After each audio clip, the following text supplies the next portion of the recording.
Selamat datang di GBI Bukit Sian. Sebelum beribadah, mari simak beberapa informasi berikut ini. Datanglah bersama keluarga dan orang terkasih. Rasakan lawatan kasih dan kuasa Tuhan dalam ibadah dan pertemuan-pertemuan di GBI Bukit Sian. Ibadah Raya Minggu pada setiap hari Minggu. Pukul 7 pagi di Main Hall GBI Bukit Sian. Ibadah Kids, ibadah anak. Pada setiap hari Minggu, pukul 7.30 pagi. Di Upper Room GBI Bukit Sian. Bersamaan dengan ibadah Raya Minggu.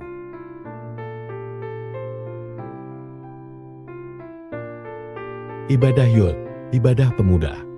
Pada minggu kedua dan keempat setiap bulan. Pukul 10 pagi di Main Hall GBI Bukit Sian.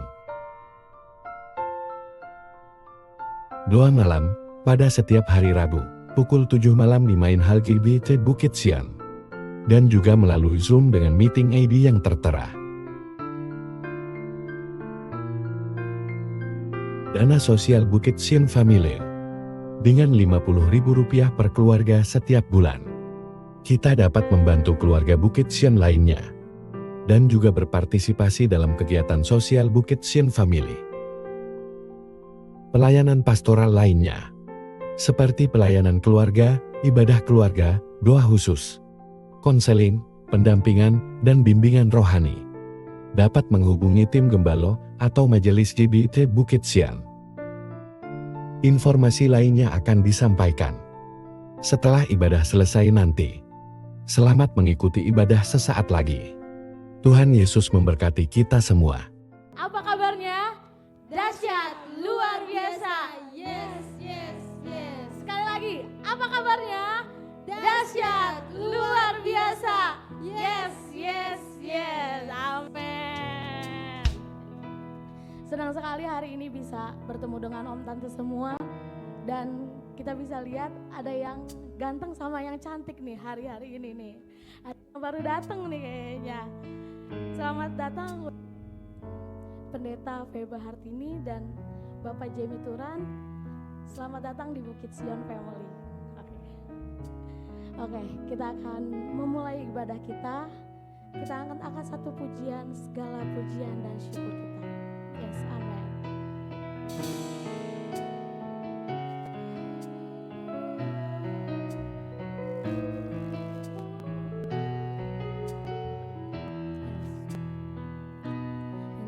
Tuhan yang selamatkanku, terima kasih Yesus. Kau Tuhan yang pulihkanku, terima kasih Yesus.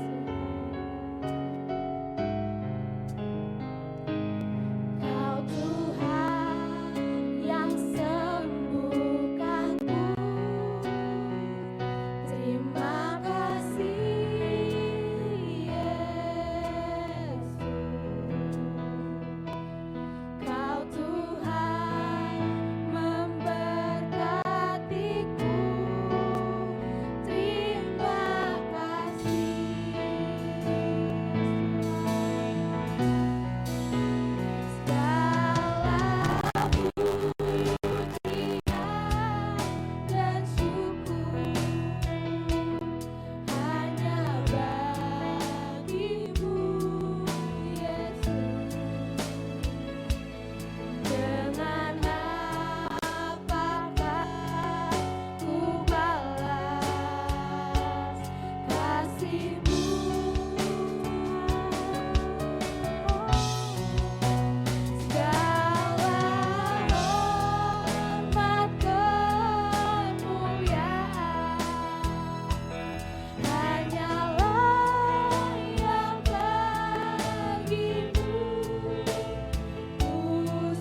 kami datang dari Tuhan yang telah menjadikan langit dan bumi.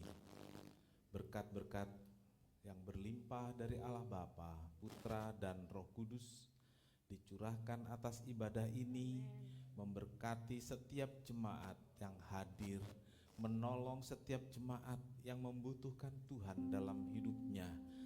Tuhan, kehadiran-Mu dalam ibadah ini membuat suasana sorga turun di tengah kami, damai sejahtera penuh di tempat ini. Terima kasih, berkati dari awal sampai selesai ibadah ini, Tuhan dimuliakan. Kami mulai ibadah, halaskan doa dalam satu nama, yaitu di dalam nama Tuhan Yesus Kristus Juru Selamat dan Penebus kami berdoa. Amin. Silahkan duduk.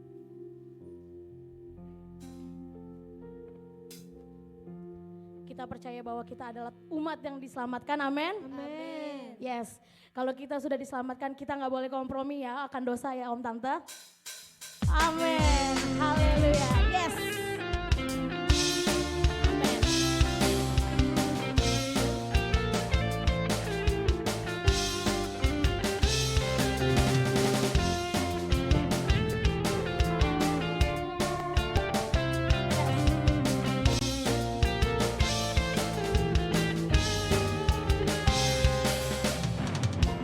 Oh Tuhan yang mulia, Kau turun ke dunia untuk tebus segala dosa. Kau beri keselamatan, beri kesempatan, kasih-Mu mengubahkan. Jika ku akui semua dosaku, maka Kau adalah setia dan adil. Kau mengampuni dan sucikan dari segala yang jahat. Yes, amen. Tak mau ku hidup bagi dunia ini lagi. Ku tak ingin kompromi, tak ingin lakukan hal yang dapat lukakan hatimu. Tak mau ku hidup di luar tutur kata firman-Mu yang telah bebaskanku. Yesus, kebenaran-Mu adalah pilihanku. Yes, kita bangkit berdiri, amin. Haleluya, yes.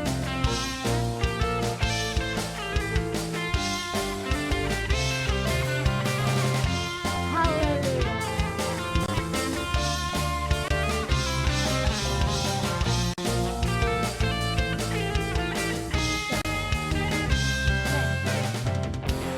Kau Tuhan yang mulia, Kau turun ke dunia untuk tebus segala dosa. Kau beri keselamatan, beri kesempatan, kasih-Mu mengubahkan. Ku akui semua dosaku, Kau adalah setia dan adil. Mengampuni dan sucikan dari segala yang jahat. Yes, amin. Amin. Tak mau ku hidup bagi dunia ini lagi. Ku tak ingin kompromi, tak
yang bertugas saya undang untuk maju ke depan. Nanti saudara Murni akan pimpin kita dalam doa. Mari kita bersatu dalam doa. Bapa kami yang di surga, terima kasih atas pagi hari ini Engkau dapat mengumpulkan kami kembali di tempat ini tanpa kekurangan suatu apapun. Saatnya kami ingin memberikan persembahan, kiranya Engkau memberkati tangan-tangannya memberi ya Tuhan Yesus, agar persembahan ini dapat menjadi berkat bagi gereja kami. Berkati juga untuk petugas kolektif Tuhan Yesus, berkati untuk keluarganya, pekerjaannya, dan pelayanannya Tuhan. Terima kasih kami sudah berdoa dan mengucap syukur hanya di dalam nama Tuhan Yesus Kristus. Haleluya. Amin. Amin. Kita akan nyanyikan Di Bawah Kepak Sayapmu.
Kita akan mendengarkan firman Tuhan. Sebelum itu kita akan menyanyikan Pembuatmu. Yes.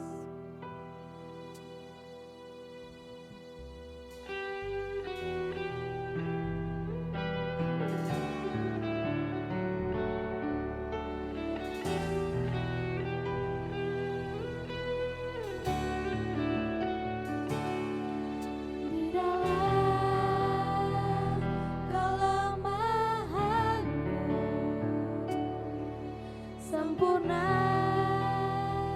ku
Bapak Jemi Dura untuk doa firman Tuhan.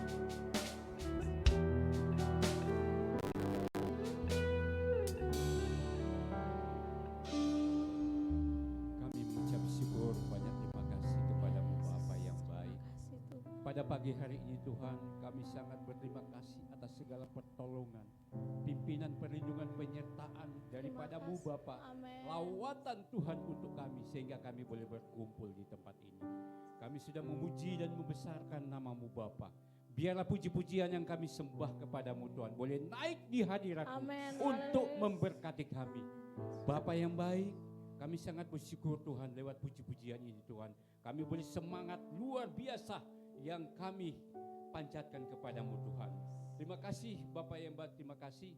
Kami berdoa Tuhan, sebentar kami akan mendengarkan berita firman-Mu lewat seorang hamba-Mu yang Engkau sudah kirimkan dari Tuban, Ya, Jawa Yesus. Timur. Tuhan tolong pakai dia, urapi dia. Amin. Dia boleh berkata-kata seturut dengan kehendak-Mu. Amin ya Yesus. Biar kami yang ada pada pagi hari ini boleh mendengarkan, duduk diam, dan boleh menikmati firman-Mu.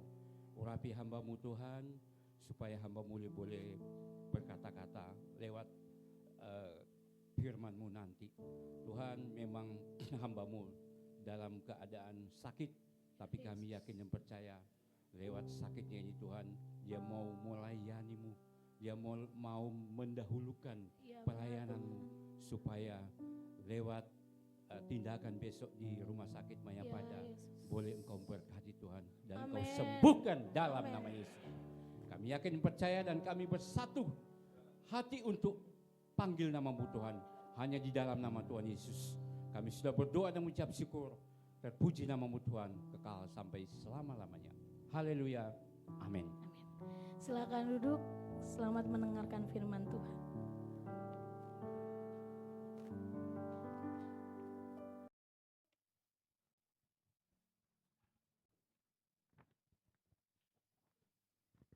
Ya, puji nama Tuhan Bapak Ibu. Shalom.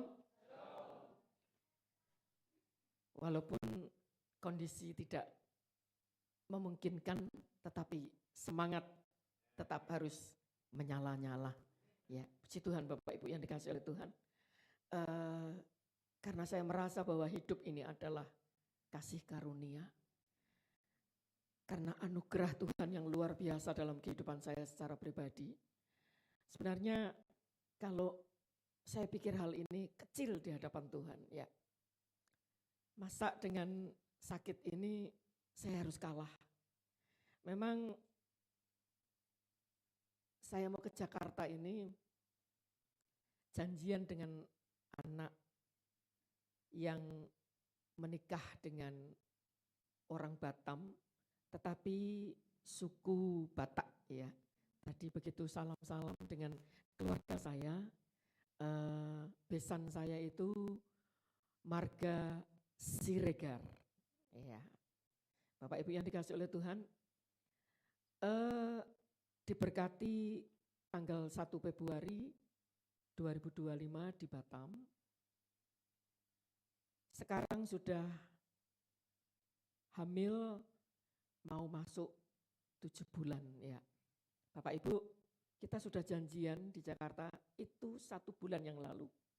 Saya bilang sama Om kami mau ke Jakarta, mau main ke tempatnya Om. Mau apa? Mau ngerasakan masakannya.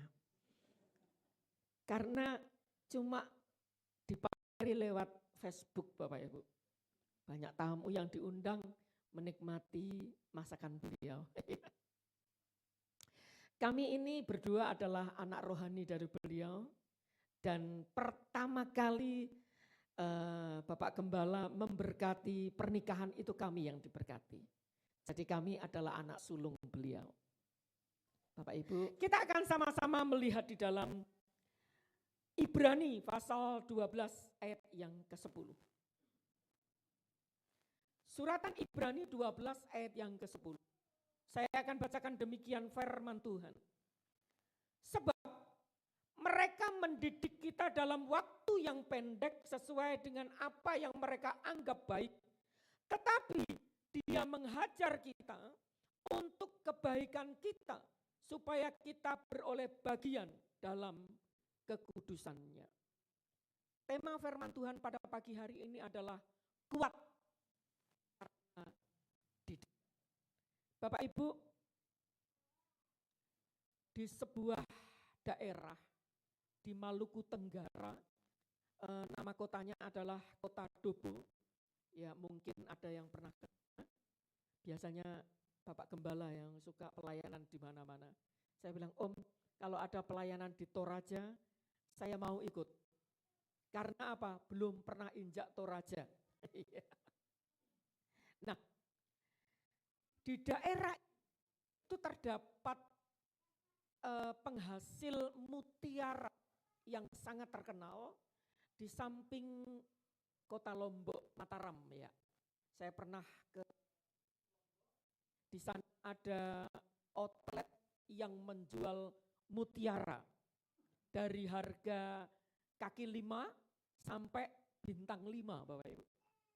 Mutiaranya itu luar biasa. Ibu-ibu itu penggemar mutiara, penggemar perhiasan. Tidak ada perempuan yang tidak suka perhiasan. Betul apa betul? Iya. Nah, proses untuk menghasilkan mutiara itu melalui membudidayakan kerang ya. Jadi mereka punya kerang yang jumlahnya pasti banyak. Dan caranya bagaimana? Petani mutiara ini akan memberikan atau menaruh sesuatu ke dalam cangkang kerang. Jadi dimasukkanlah pasir. Dan pasir-pasir yang telah dimasukkan oleh petani mutiara ini sangat-sangat mengganggu. Sangat-sangat menyakiti kerang-kerang tersebut. Nah, bagaimana caranya? Supaya kerang ini tidak merasa kesakitan. Secara alami, dengan sekuat tenaga, kerang ini mengeluarkan lendir. Ya. Jadi dengan lendir itu dia melapisi pasir dan benda-benda kecil yang dimasukkan oleh petani tersebut. Dengan cara itu dia melindungi tubuhnya. Jadi dibalut, supaya apa? Supaya tubuhnya tidak kesakitan. Bapak Ibu yang dikasihi oleh Tuhan. Dan pada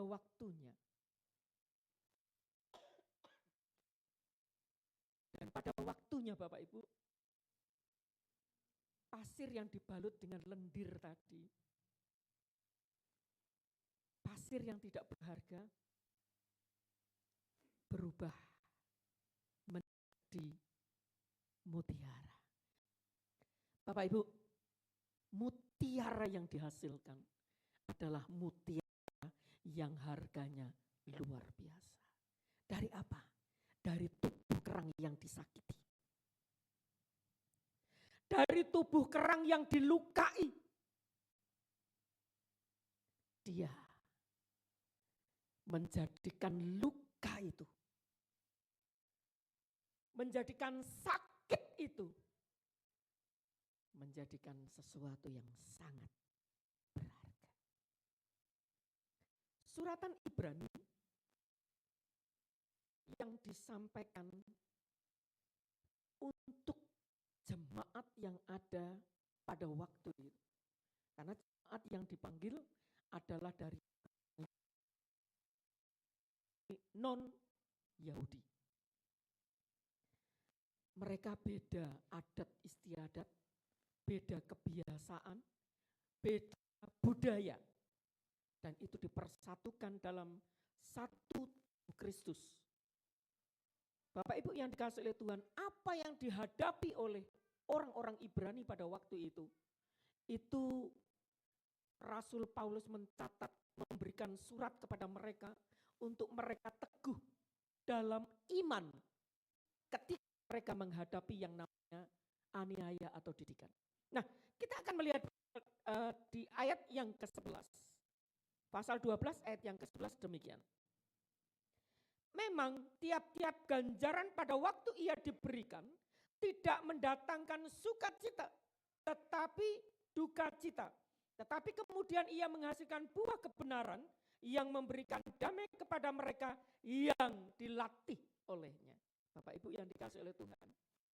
Setiap ganjaran, setiap didikan yang kita terima, yang diizinkan Tuhan terjadi dalam hidup kita, seperti yang dialami oleh kerang tadi, itu tidak mendatangkan cita. Mendatangkan apa Bapak Ibu? Duka cita. Iya. Masa ibu yang semalam bapaknya anak-anak masuk ICU, ibu ini ketawa ketiwi, enggak mungkin Bapak Ibu. Iya. Ada duka cita. Enggak enak. Tuhan, kenapa ini Tuhan izinkan? Kenapa ini terjadi dalam hidup saya? Saya sudah setia. Saya setia melayani Tuhan. Tidak pernah lupa berdoa. Tetapi ini kenapa terjadi? Bapak Ibu yang dikasih oleh Tuhan. Sering ini menjadi pertanyaan kita sebagai orang percaya. Kenapa Tuhan? Asaf dalam Mazmur pasal yang ke-73 kalau tidak salah. Sempat iri kepada kemujuran orang-orang fasik. Ya kalau melihat orang fasik, gemuk, tampaknya gemuk, sehat, ya. Sepertinya tidak pernah ada masalah. Tetapi kenapa kita anak-anak Tuhan? Asaf itu hamba Tuhan Bapak Ibu. Dia dipilih untuk menjadi pemimpin pujian. Luar biasa. Tetapi hampir nyaris imannya gugur, imannya lemah. Kenapa? Melihat, membandingkan Allah yang luar biasa dengan orang fasik. Sama. Setiap kali kita menghadapi yang namanya masalah, yang namanya ganjaran, itu kita seringkali berontak. Ya. Tak enak. Duka cita. Nangis. Kenapa ini terjadi Tuhan? Bapak Ibu, hari-hari ini suami saya mengalami masalah yang luar biasa. Kita dikhianati oleh sahabat sendiri. Ya. Dan masih dalam proses. Tidak mudah Bapak Ibu. Tidak mudah. Tidak enak. Mungkin kita katakan dulu Tuhan, saya ini loh pelayanan. Saya ini sungguh-sungguh. Saya ini banyak berkorban. Tetapi kenapa ini harus terjadi dalam hidup saya? Inilah pertanyaan yang setiap hari muncul dalam kehidupan kita ketika Tuhan izinkan ganjaran itu ada dalam hidup kita. Ayat firman Tuhan tadi dikatakan luar biasa. Ya. Ganjaran atau didikan itu yang diberikan Tuhan dalam hidup kita. Itu lewat firman dan Roh Kudus. Dan yang kedua, melalui masalah atau penderitaan. Firman yang disampaikan, ya itu adalah sebagai didikan. Kalau kita bersalah, kalau kita melakukan hal-hal yang tidak Tuhan perkenan, ketika firman Allah datang dalam hidup kita, itu bukan sengaja untuk mengenai saudara. Ya, kadang jemaat ada yang bilang begini, kok khotbahnya hantam saya ya? Firman Tuhan bukan untuk hantam-hantaman Bapak Ibu. Kalau itu kita terima, karena apa? Karena Tuhan mengasihi saya dan saudara. Yang pertama lewat firman dan Roh Kudus. Yang kedua lewat masalah dan penderitaan. Ini didikannya Tuhan Bapak Ibu. Kenapa menerima didikan? Kita akan melihat di dalam Ibrani 12 ayat yang ke-5 sampai yang ke-9 akan saya bacakan demikian. Dan sudah lupakah kamu akan nasihat yang berbicara kepada kamu seperti kepada anak-anak? Hai anakku, janganlah anggap enteng didikan Tuhan. Dan janganlah putus asa apabila engkau diperingatkannya. Karena Tuhan menghajar orang yang dikasihinya dan ia menyesah orang-orang yang diakuinya sebagai anak. Jika kamu harus menanggung ganjaran, Allah memperlakukan kamu seperti anak. Di manakah terdapat anak yang tidak dihajar oleh ayahnya? Tetapi jikalau kamu bebas dari ganjaran yang harus diderita setiap orang, maka kamu bukanlah anak, tetapi anak-anak gampang. Selanjutnya dari ayah kita, yang sebenarnya kita beroleh ganjaran, dan mereka kita hormati. Kalau demikian, bukankah kita harus lebih taat kepada Bapa segala roh, supaya kita boleh hidup. Bapak Ibu, kenapa penulis Ibrani katakan pentingnya kita dihajar atau menerima ganjaran? Karena apa? Karena Tuhan sayang kepada kita. Betul apa? Betul Bapak Ibu? Karena kita dikasihi, itu yang pertama. Yang kedua, karena kita ini anak. Mungkin suami saya hajar anaknya tetangga Bapak Ibu. Wah, celaka ya. Cilaka 12 Bapak Ibu. Kalau suami menghajar anaknya orang lain. Kenapa? Kita diganjar, dididik oleh Tuhan. Karena kita adalah anak-anak Tuhan. Bukan anak-anak gampangan. Ya. Saya tadi lihat kamus, apa itu anak gampangan. Ternyata mohon maaf, yang dimaksud dengan anak gampangan ini adalah anak di luar pernikahan. Anak haram. Anak yang tidak mendapatkan hak. Beda. Saya dan Bapak Ibu Saudara adalah anak-anak Tuhan. Tidak ada seorang ayah yang membiarkan anaknya itu nakal. Ya. Masih kecil sudah nakal, dibiarin aja. Kelihatannya lucu. Ya kalau masih kecil Bapak Ibu, lucu. Lama-lama dia dewasa, ngelunjak Bapak Ibu. Kenapa? Seorang ayah, Amsal Sulaiman katakan, menghajar dengan rota. Tapi jangan kebangetan nih. Sekarang bukan zamannya menghajar anak dengan kekerasan. Bapak Ibu, suami saya ini punya seorang ayah. Kalau tetangga-tetangga bilang, ayah suami saya ini baik. Ya. Tetapi sama anak-anaknya itu jahatnya luar biasa. Kalau mukul suami saya itu Bapak Ibu, kepalanya yang dihajar. Ketika kami menikah, berjalan berbulan-bulan, suami saya kalau kambuh, nyeri kepala itu, sampai nangis ya, sampai teriak-teriak sakit. Dan saya sebagai seorang istri, sebagai hamba Tuhan, dan pada waktu itu memang tidak ada dana untuk pengobatan. Untuk bisa makan, itu sudah puji Tuhan, alhamdulillah katanya Bapak Ibu. Iya. Apalagi untuk berobat, tak ada. Malam saya tumpang tangan di kakinya Bapak Ibu. Tumpang tangan, saya doakan. Dan puji Tuhan Bapak Ibu. Tuhan nyatakan mujizat yang luar biasa. Sampai hari ini suami saya tidak pernah merasakan nyeri di kepalanya. Bapak-bapak, ibu, kalau mau mukul anak, cari tempat aman.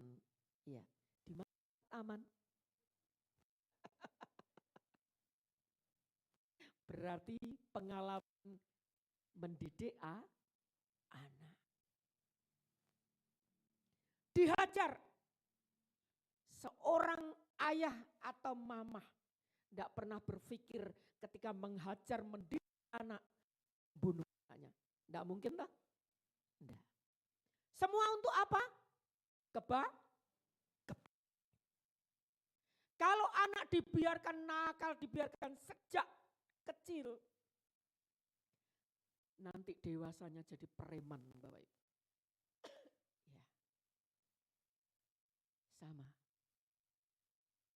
ayah kita mendidik kita untuk kebaikan, untuk kita menjadi dewasa.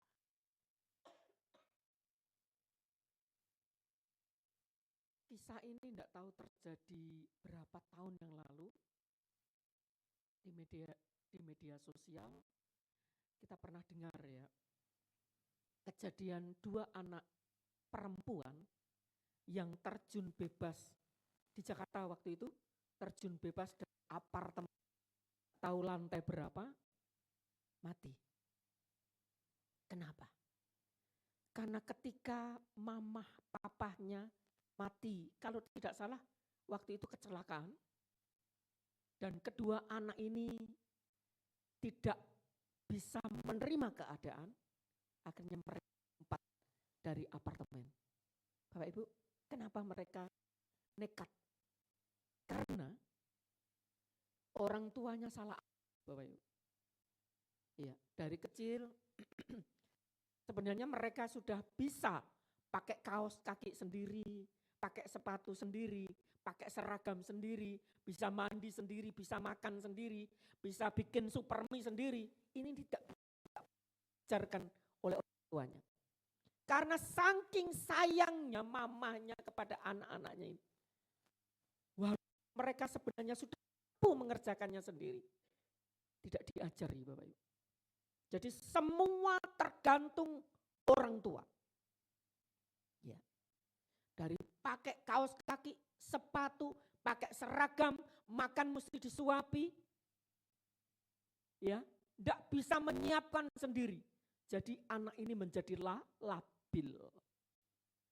Ketika orang tuanya meninggal, tidak bisa ngapa-ngapain anak ini Bapak Ibu. Tidak tahu caranya bagaimana pasang kaos kaki, pakai sepatu, masak apalagi tidak tahu. Akhirnya mereka mengakhiri hidup mereka. Nah, maksudnya orang tua mendidik kita supaya kita kuat, kita dewasa. Ayah kita yang mendidik kita itu sementara Bapak Ibu. Ayah saya meninggal itu ketika usia belum terlalu tua. Antara 49 atau 50 tahun saya kehilangan ayah. Tetapi didikan ayah sampai hari ini tidak pernah saya lupakan. Mendidik kita untuk dewasa. Sama Bapak Ibu. Cara Tuhan mendidik kita untuk kita dewasa. Iya. Kita akan melihat di dalam Ibrani, ini tujuan didikan. Ibrani 12 ayat sampai 13. Demikian. Ibrani 12 ayat 13. Sebab itu, kuatkanlah tangan yang lemah dan lutut yang goyah, dan luruskanlah jalan bagi kamu, sehingga yang pincang jangan terpelecak, tetapi menjadi. Ini tujuan didikan Bapak Ibu. Tangan bagi pemahaman orang Ibrani atau Yunani itu memiliki makna yang sama. Apa itu? Tangan berperang kekuatan. Ini arti tangan. Ya. Kekuasaan dan kekuatan. Ibrani mencatat tangan artinya apa? Berdaya. Tidak memiliki kekuatan. Punya kuasa. Kalau ada tantangan, penderitaan, kalau tidak mendapatkan didikannya Tuhan, kabur. Putus asa. Kenapa? Tidak kuat. Perlunya Allah mengajar kita, mendidik kita supaya kita punya kekuatan. Kita kuat. Ya. Tidak gampang ngambul jadi anak Tuhan. Ngerti ngambul enggak? Ini bahasa Jawa Timur Bapak Ibu. Ngambek. Ya, dapat atau disinggung sedikit sama teman segereja, bilang sama Bapak Gembala, Pak Gembala, saya enggak mau gereja, saya enggak melayani. Kenapa? Ada yang nyindir saya, suara kayak black kok jadi WL. Iya.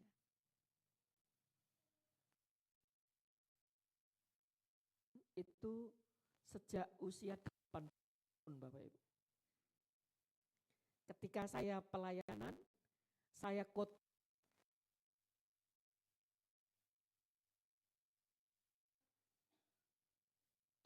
tahun ke atas. Saya terima anak bau kencur kok nasihati orang tua. Waktu itu saya sudah mau menyerah. Saya katakan sama Bapak Gembala saya, loh kenapa saya masih kencur?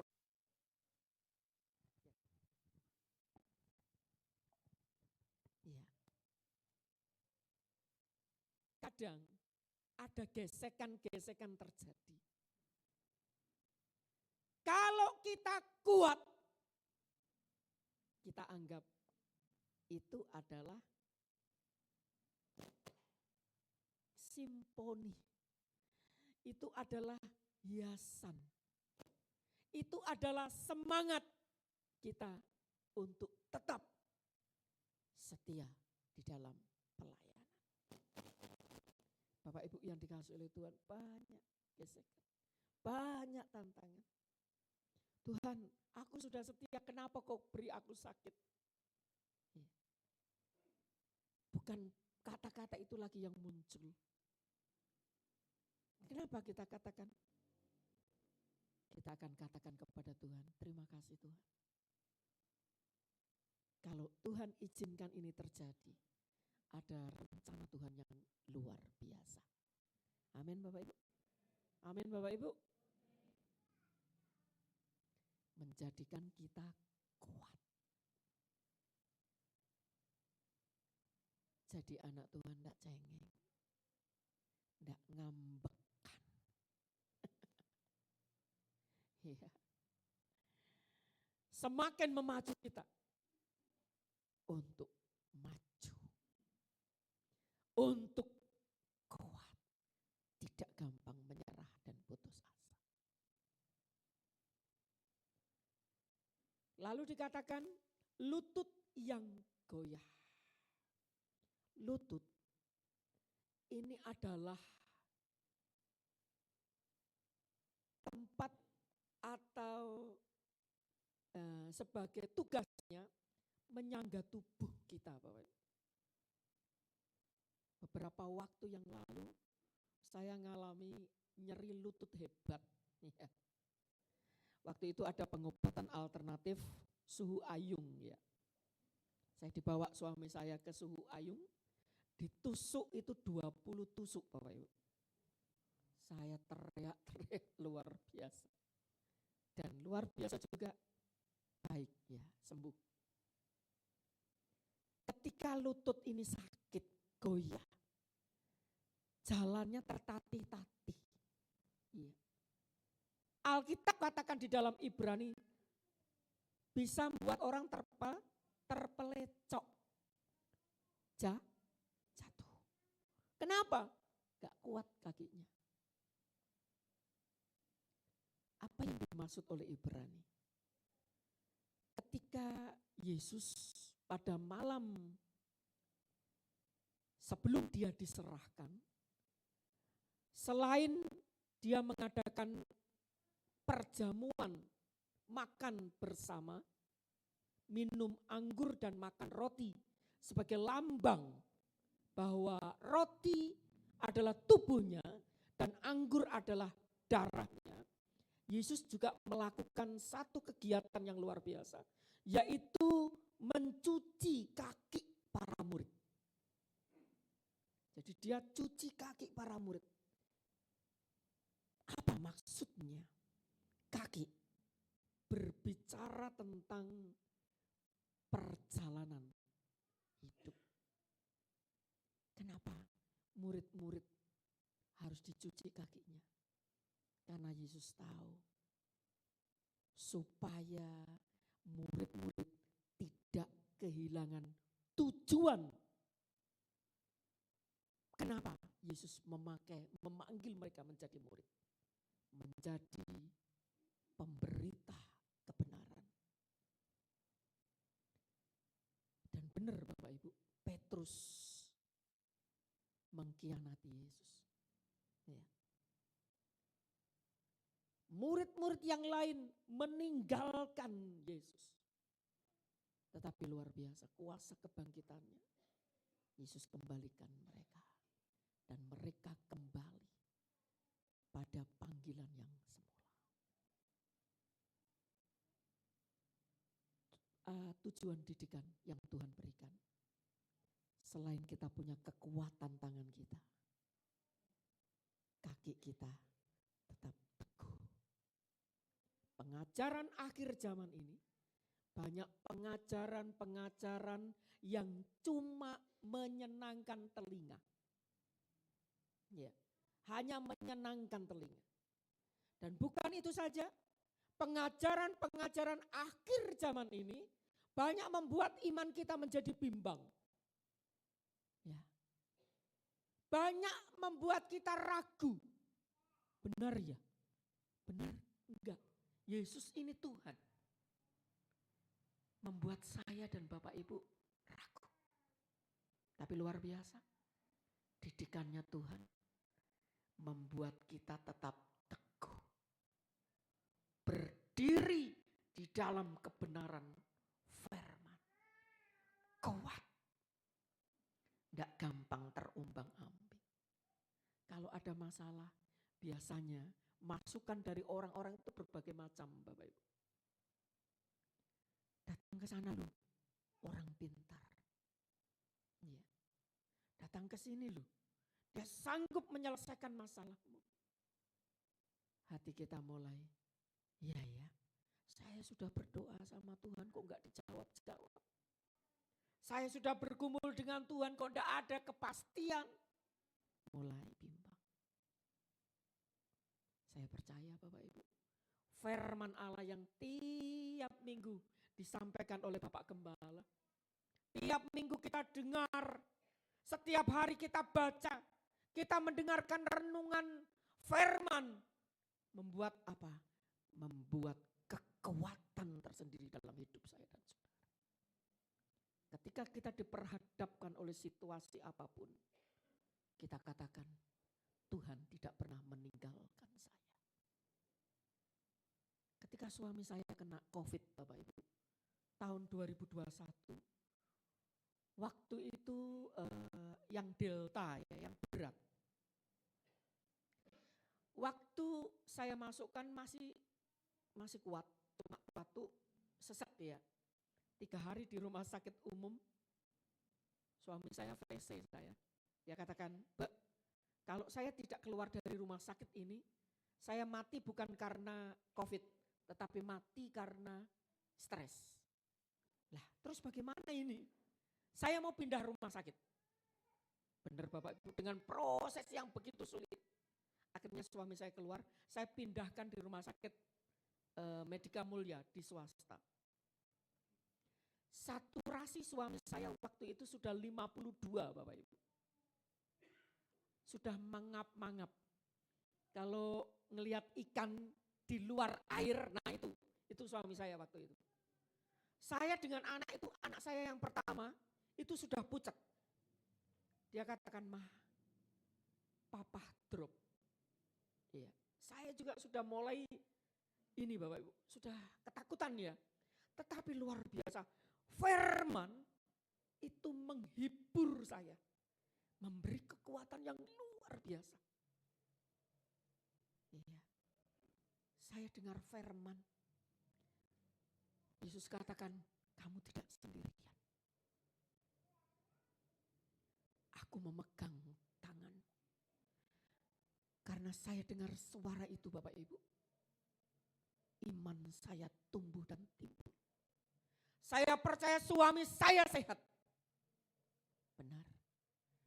Ketika masuk di UGD, dikasih obat, enggak tahu obat apa, warnanya kuning. Saturasinya naik jadi 85 Bapak Ibu. Saya katakan terima kasih Tuhan. Anugerah yang luar biasa. Tuhan masih beri kesempatan suami saya hidup. Ternyata enggak selesai sampai di situ Bapak Ibu. Efek dari COVID. COVID-nya sudah negatif, efeknya yang tinggal. Ya. Ada penyumbatan pembuluh darah sampai di jempol kakinya. Jadi jari suami saya itu metal Bapak Ibu. Dipotong 2, jempol sama tengah. Saya katakan, gak popo, yang penting kamu hidup. Iya. Orang lain lo enggak lihat, Bapak Ibu enggak lihat toh. Karena apa? Pakai sepatu. Yang lihat cuma saya Bapak Ibu. Iya. Saya katakan enggak popo, gantengmu enggak hilang. Iya. Enggak apa-apa. Yang penting kamu sehat, kamu hidup. Luar biasa Bapak Ibu. Mungkin Bapak Ibu yang jemaat lama ingat dengan Oma Mike ya. Putra beliau namanya Dev Wawuruntu, kebanggaan daripada Tante Mike. Itu kena COVID dan memang tidak tertolong Bapak Ibu. Ya, pada waktu enggak dipanggil Tuhan, saya kaget sekali di AVC saya sama suami. Dia cuma bilang, Kak doakan Dev. Ya. Dev minta maaf. Saya enggak ngerti maksud minta maaf ini apa Bapak Ibu. Ketika saya datang ke rumah sakit, enggak tertolong. Iya, karena Tuhan cinta sama Dev. Iya. Kalau suami saya hidup, karena masih ada tugas yang harus diselesaikan oleh suami saya. Kalau Dev dipanggil Tuhan, karena rumah di surga sudah kelar, sudah jadi. Iya. Bapak Ibu yang dikasih oleh Tuhan. Supaya apa? Kuat. Firman yang kita dengar, ketika dalam kondisi apapun yang kita mungkin katakan, Tuhan aku tidak kuat. Firman itu yang menghidupkan kita. Ya, firman yang menghidupkan saya dan saudara. Itu tujuan didikan. Jadi kalau kita dididik oleh Tuhan, jangan putus asa, jangan marah, jangan kecewa. Karena didikan itu membawa kita semakin kuat. Kuat. Tidak cengeng. Ya. Tidak membanding-bandingkan Tuhan dengan yang lain. Kuat.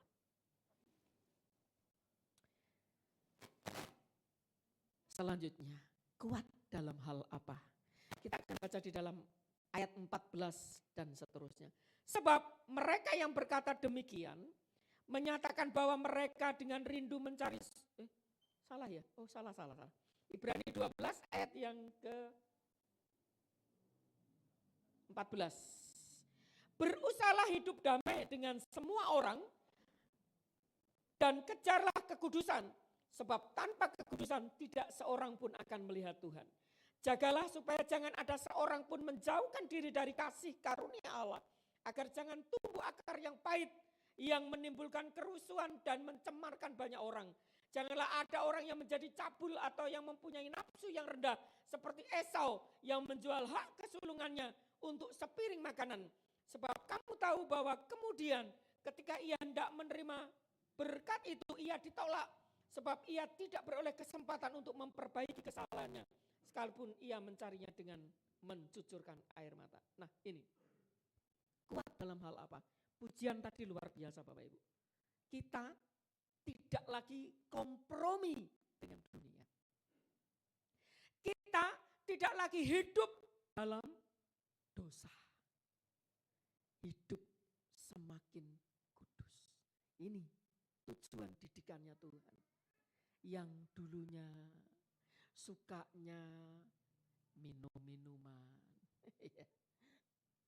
Tuhan hajar sakit. Katakan, Tuhan aku mau bertobat. Mendatangkan kebaikan. Kenapa Tuhan kasih saya ada saraf kejepit yang di punggung? Ya. Mungkin Tuhan mau saya semakin setia melayani Tuhan. Pelayanan yang Tuhan percayakan kepada saya itu jauh-jauh Bapak Ibu. Kami harus berangkat pagi buta, pulangnya malam. Jadi tidak ketemu matahari Bapak Ibu. Ya, saya setia melayani. Mungkin ukuran kesetiaan saya belum sampai dengan ukurannya Tuhan. Mungkin pelayanan saya pikir saya sudah melayani Tuhan dulu dengan sungguh-sungguh. Mungkin bagi Tuhan belum sampai. Ya. Saya mengucap syukur Bapak Ibu. Walau mikir besok ini diapain gitu ya. Ada rasa khawatir, ada rasa sampai beberapa hari tidak bisa tidur Bapak Ibu. Tapi semalam puji Tuhan saya tidur pulas. Kenapa? Saya dengar sendiri dari adik Lina. Begini-begini membuat saya harus melakukan.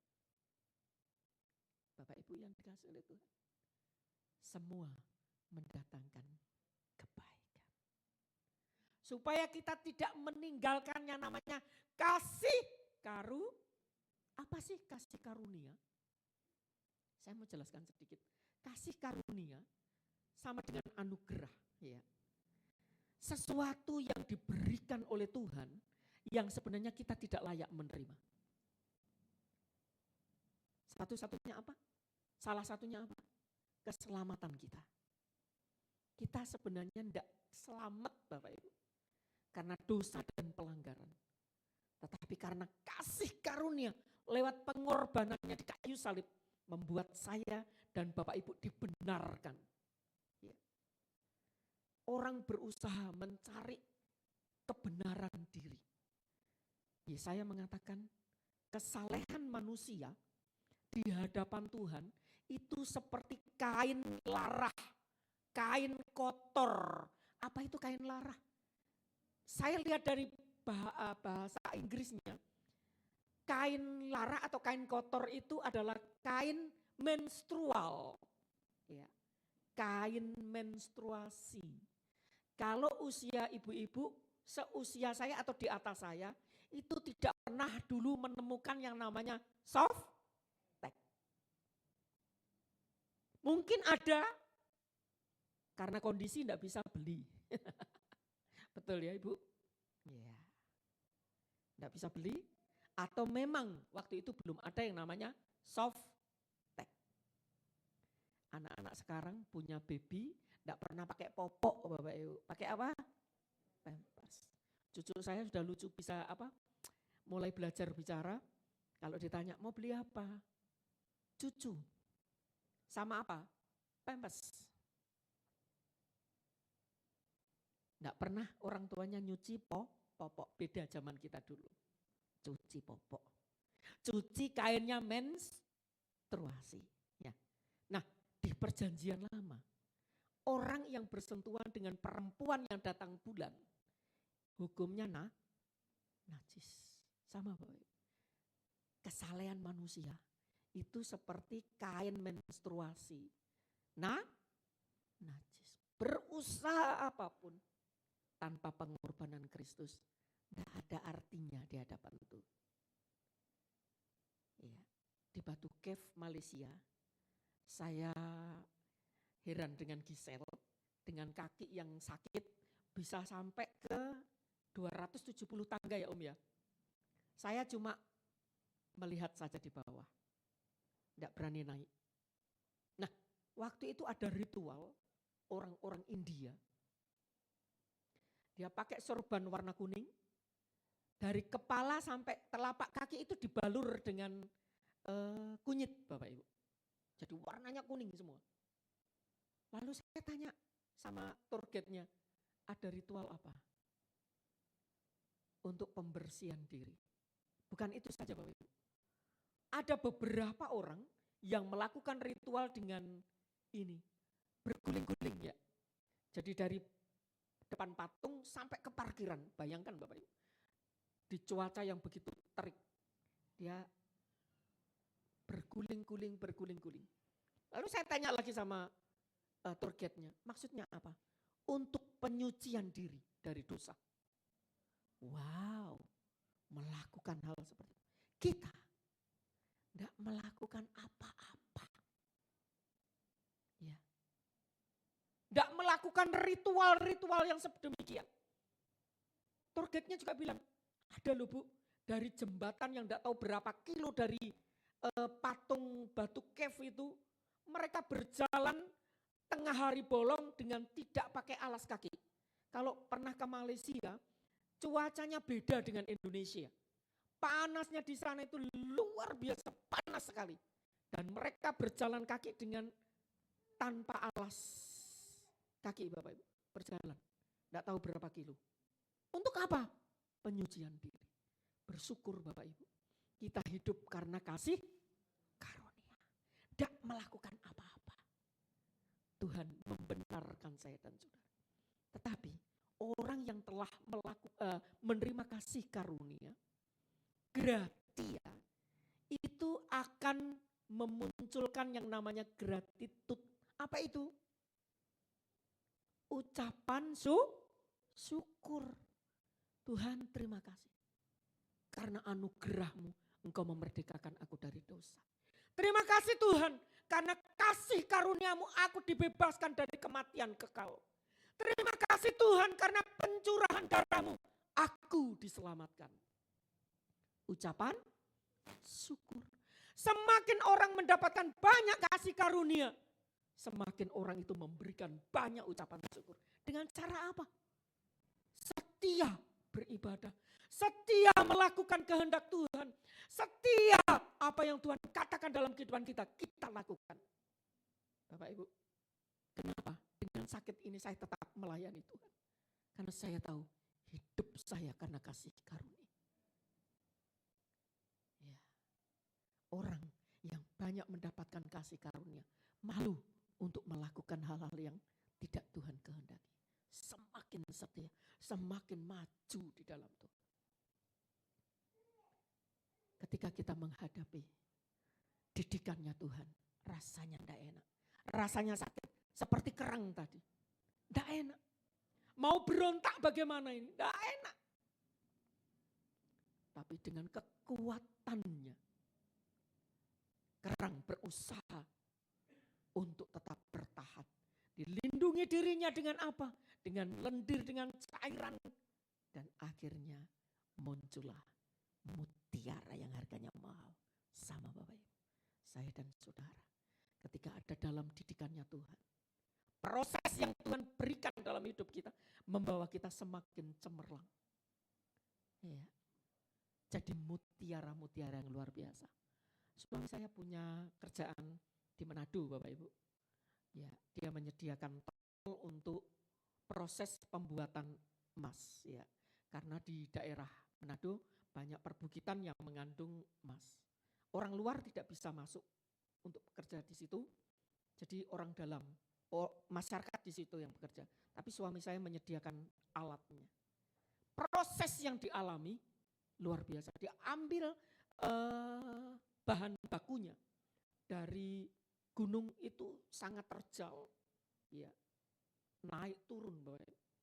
Akhirnya bongkahan-bongkahan batu itu dibawa ke tromol, ya, ditumbuk, dihancurkan, Bapak. Dihancurkan, pokoknya hancur. Setelah hancur, dimasukkan ke alat, digilas lagi, digoyang bangkitkan,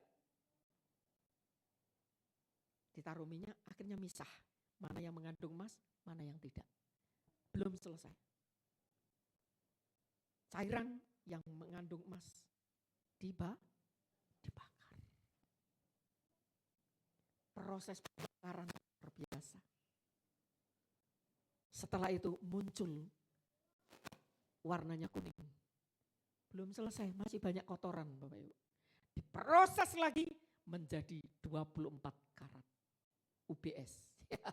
Ibu-ibu tahu ini. Bagaimana emas murni dengan emas yang 16 karat beda. Kilonya beda. Ya. Proses menyakitkan. Saya dan Bapak Ibu, ketika kita diproses, tak enak. Sakit, tetapi hasilnya luar biasa. Ketika kita kuat bertahan, kita keluar iman kita seperti emas yang murni. Tidak gampang terombang-ambing. Tetap kuat. Dan kalau ketika kita menghadapi itu, ada solusi yang akan saya berikan. Ayat yang terakhir. Ayat yang paling disukai jemaat adalah ayat, puji Tuhan, Ibrani 12 ayat 1 sampai yang ketiga. Demikian. Karena kita mempunyai banyak saksi, bagaikan awan yang mengelilingi kita. Marilah kita meninggalkan semua beban dan dosa yang begitu merintangi kita. Dan berlomba dengan tekun dalam perlombaan yang diwajibkan bagi kita. Marilah kita melakukannya dengan mata yang tertuju kepada Yesus yang memimpin kita dalam iman. Dan yang membawa iman kita itu kepada kesempurnaan.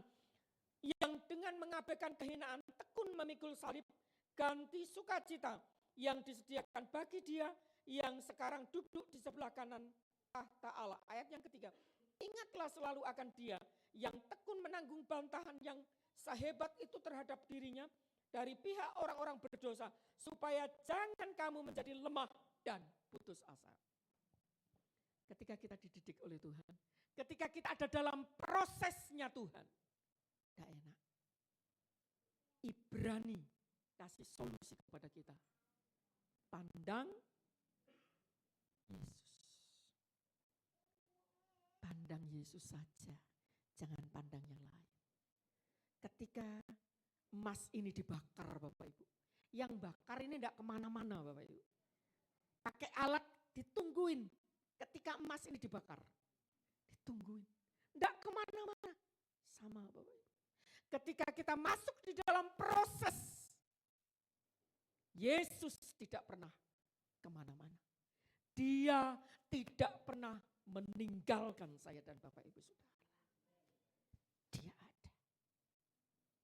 Mungkin kita sudah ngebel Bapak Gembala. Namanya Bapak Gembala juga manusia. Kekuatannya terbatas. Kondisinya terbatas. HP-nya juga terbatas. Ya. Karena apa? Kadang lowbat. Kita sudah telepon ini suami saya masuk ICU, Bapak Gembala tak telepon kok gak bisa. Ingat Bapak Ibu, jangan kecewa. Pandang Yesus. Yesus tidak pernah meninggalkan saya dan saudara.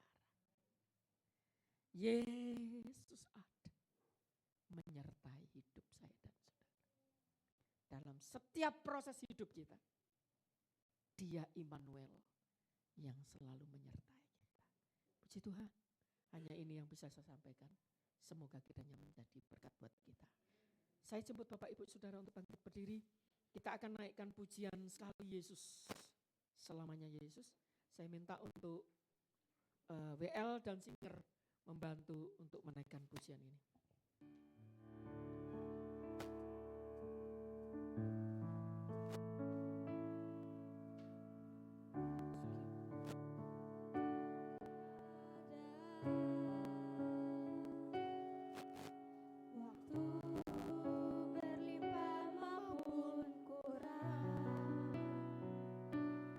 Tetap Yesus mempesona hatiku.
adalah jawaban dalam setiap pergumulan hidup. Haleluya. Ketika kita berharap kepada Tuhan, harapan kita tidak pernah mengecewakan. Karena Dia tidak pernah mengecewakan saya dan saudara. Haleluya. Oh Yesusku, ku cinta Kau selamanya. Katakan sekali Yesus kami. Waktu saatnya saya kembalikan kepada Tuhan.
Bapa di dalam surga, kembali kami datang kepadamu Tuhan.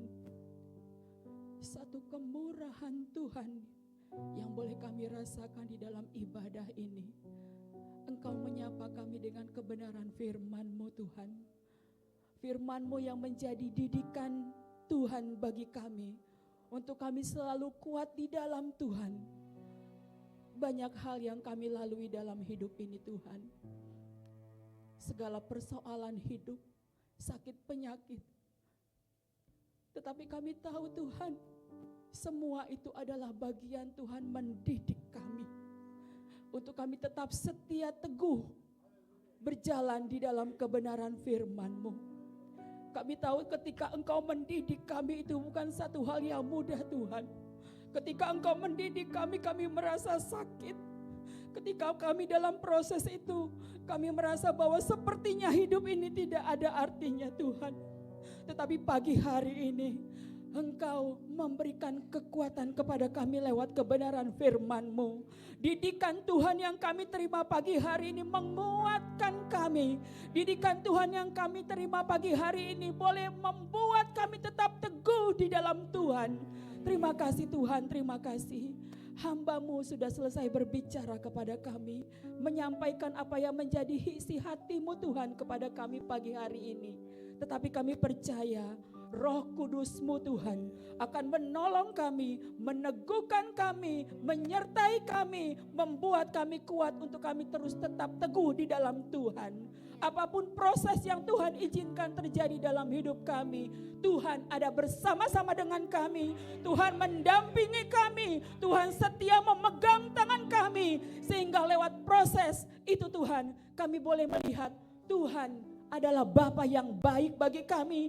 Tuhan yang mendidik kami, meneguhkan kami, hingga kami bertemu dengan Tuhan pada satu kali kelak. Terima kasih Tuhan, terima kasih. Meteraikan firman-Mu dalam hati kami. Ya Roh Kudus, mampukanlah kami untuk terus berjalan di dalam kebenaran firman-Mu. Yes, haleluya. Memberkati hamba-Mu, Ibu Pendeta Febo yang sudah menyampaikan kebenaran firman Tuhan pagi hari ini. Kami menyerahkan beliau ke dalam tangan-Mu Tuhan. Apapun yang menjadi persoalan dan pergumulan dalam hidupnya, pagi hari ini kami berdoa, Tuhan Engkau adalah jalan keluar yang terbaik.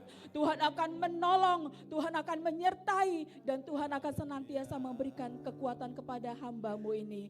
Terima kasih Tuhan, terima kasih. Memberkati pelayanan hamba-Mu di Tuban Tuhan. Apapun yang dilakukannya, biarlah itu boleh menjadi berkat bagi banyak orang dan boleh membawa jiwa-jiwa datang kepada Tuhan. Terima kasih Tuhan, terima kasih. Sekali lagi kami berterima kasih kepada Tuhan untuk didikan Tuhan yang kami terima pagi hari ini. Di dalam nama Tuhan Yesus Kristus yang berkuasa dalam hidup kami berdoa dan bersyukur.